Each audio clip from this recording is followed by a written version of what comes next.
मध्य प्रदेश के सीएम शिवराज सिंह ने किसानों के आंदोलन और राज्य के हालात को देखते हुए आज से दशहरा मैदान में उपवास पर बैठने का फैसला किया है। मुख्यमंत्री ने किसानों से अपील की है कि वे अपनी समस्या दशहरा मैदान में लेकर आए। उन्होंने कहा कि कभी भी किसान या उनके संगठन के लोग उनसे आकर मिल सकते हैं। केंद्रीय कृषि मंत्री राधा मोहन सिंह ने मंदसौर हिंसा के लिए कांग्रेस को जिम्मेदार ठहराया है। उन्होंने कहा कि आग लगाने का काम करने वालों ने कभी भी किसानों का भला नहीं किया है। कृषि मंत्री ने कहा कि 60 साल में कांग्रेस ने जो किया उसकी भरपाई मोदी सरकार को करनी पड़ रही है।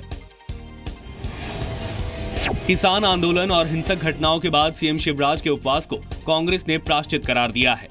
मध्य प्रदेश कांग्रेस के प्रभारी मोहन प्रकाश ने सीएम शिवराज से इस्तीफे की मांग की।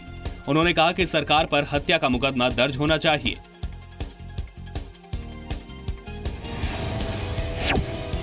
मध्य प्रदेश के उज्जैन में सरकार के विरोध में सीएम का पुतला जलाना कांग्रेसियों को महंगा पड़ गया। कांग्रेस कार्यकर्ता मंदसौर गोलीकांड के विरोध में सीएम का पुतला दहन कर रहे थे, लेकिन पुतला दहन के दौरान एक कांग्रेस कार्यकर्ता ही आग की चपेट में आ गया।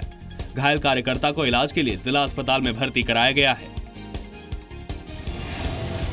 इंदौर के विजयनगर इलाके में सड़क हादसे की चौंकाने वाली तस्वीर सामने आई है। एक महिला को गाड़ी ने जोरदार टक्कर मारी और कुचलते हुए निकल गई। इसके बाद भी महिला बच निकली। सड़क हादसे की तस्वीरें सीसीटीवी कैमरे में रिकॉर्ड हो गई। बताया जा रहा है कि महिला को कुचलने वाली गाड़ी नगर निगम की है। गंभीर रूप से घायल महिला का इलाज जारी है।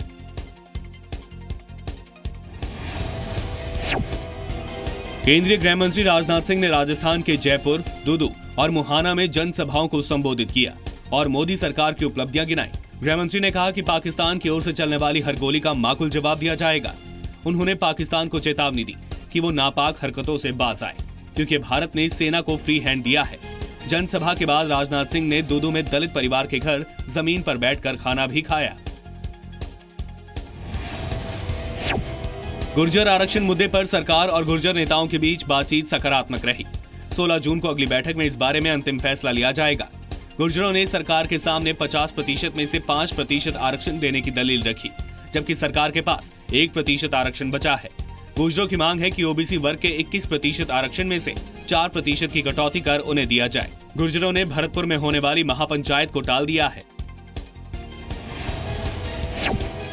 सिंडिकेट बैंक घोटाले के आरोपियों पर ईडी ने शिकंजा कसना शुरू कर दिया है। सिंडिकेट बैंक घोटाले का खुलासा सीबीआई ने किया था। करीब 1100 करोड़ के घोटाले में मुख्य आरोपी सीए भरत बम सहित कई दूसरे लोग भी शामिल हैं। प्रवर्तन निदेशालय ने मुख्य आरोपी भरत बम को 118 करोड़ की प्रॉपर्टी 10 दिन में खाली करने का नोटिस जारी किया है। जयपुर के चोमू इलाके में क्राइम ब्रांच की टीम ने कार्रवाई करते हुए 30 किलो अवैध गांजा बरामद किया। इस मामले में क्राइम ब्रांच ने गांजे के साथ 4 तस्करों को भी गिरफ्तार किया है। तस्करों में 2 महिलाएं भी शामिल हैं। क्राइम ब्रांच के मुताबिक इस गांजे को तस्कर हीरा सांसी ने सप्लाई करने के लिए मंगवाया था। राजस्थान के उदयपुर में एंटी करप्शन ब्यूरो ने बड़ी कार्रवाई करते हुए एसआई जगदीश चंद्र के दलाल को 30,000 की रिश्वत लेते रंगे हाथ गिरफ्तार किया। ये रिश्वत चोरी के एक मामले में आरोपी नहीं बनाने के लिए दी थी। फिलहाल आरोपी एसआई जगदीश चंद्र फरार है। एक अन्य मामले में बाड़मेर के सेड़वा में घुसखोर पटवारी को भी गिरफ्तार किया गया है। इराक की राजधानी बगदाद में एक आत्मघाती बम धमाके में 31 लोगों की मौत हो गई। हमलावर एक महिला थी और वो अपने बुर्के के अंदर बम छुपाकर लाई थी। आईएसआईएस ने इस हमले की जिम्मेदारी ली है। ब्रिटेन में लेबर पार्टी के मुखिया जर्मी कॉर्बिन ने चुनाव नतीजों पर खुशी जाहिर की। लेबर पार्टी चुनाव में दूसरी सबसे बड़ी पार्टी बनी है और कंजर्वेटिव पार्टी को बहुमत से भी दूर रखा। नतीजों के बाद जर्मी ने थेरेसा मे से पद से हटने की अपील की और कहा कि नतीजों का ब्रिटेन के यूरोपियन यूनियन से बाहर होने के फैसले पर असर पड़ेगा।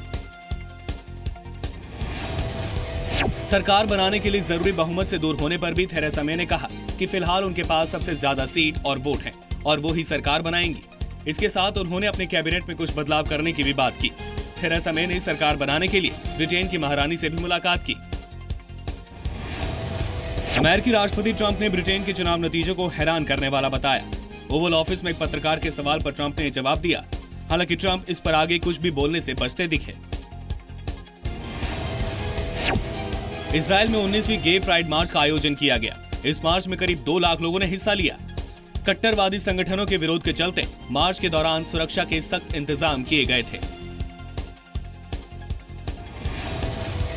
गाजा पट्टी के पास इजरायली सैनिकों की फायरिंग में एक फिलिस्तीनी नागरिक की मौत हो गई और 7 लोग घायल हो गए। इजरायली अधिकारियों का कहना है कि ये लोग सीमा पर बाढ़ को नुकसान पहुंचाने की कोशिश कर रहे थे। बोलिविया के कामेरी में पुलिस और लोगों के बीच फिर झड़प हुई। ये इस हफ्ते की तीसरी झड़प है। कामेरी शहर के लोग भ्रष्टाचार के आरोप के बाद शहर के मेयर और 7 अधिकारियों को हटाने की मांग कर रहे हैं। अमेरिका के विदेश मंत्री रेक्स टिलरसन ने खाड़ी देशों से अपील की है कि कतर मामले को जल्द सुलझा लिया जाए और कतर पर लगाए प्रतिबंधों में रियायत दी जाए। उन्होंने खाड़ी देशों को बातचीत के जरिए विवाद सुलझाने की सलाह दी। ISIS ने दावा किया है कि पिछले महीने बलूचिस्तान से अगवा किए गए चीन के दंपति को उसने मार दिया है। पिछले महीने बलूचिस्तान में 2 महिलाओं समेत चीन के 3 लोगों का अपहरण किया गया था, जिसमें से एक महिला भागने में कामयाब रही थी। वेनेजुएला में सरकार के खिलाफ प्रदर्शन में मारे गए 17 साल के न्योमार के लिए शोक सभा का आयोजन किया गया। वेनेजुएला में जारी प्रदर्शनों में मरने वालों का आंकड़ा 70 के करीब पहुंच गया है।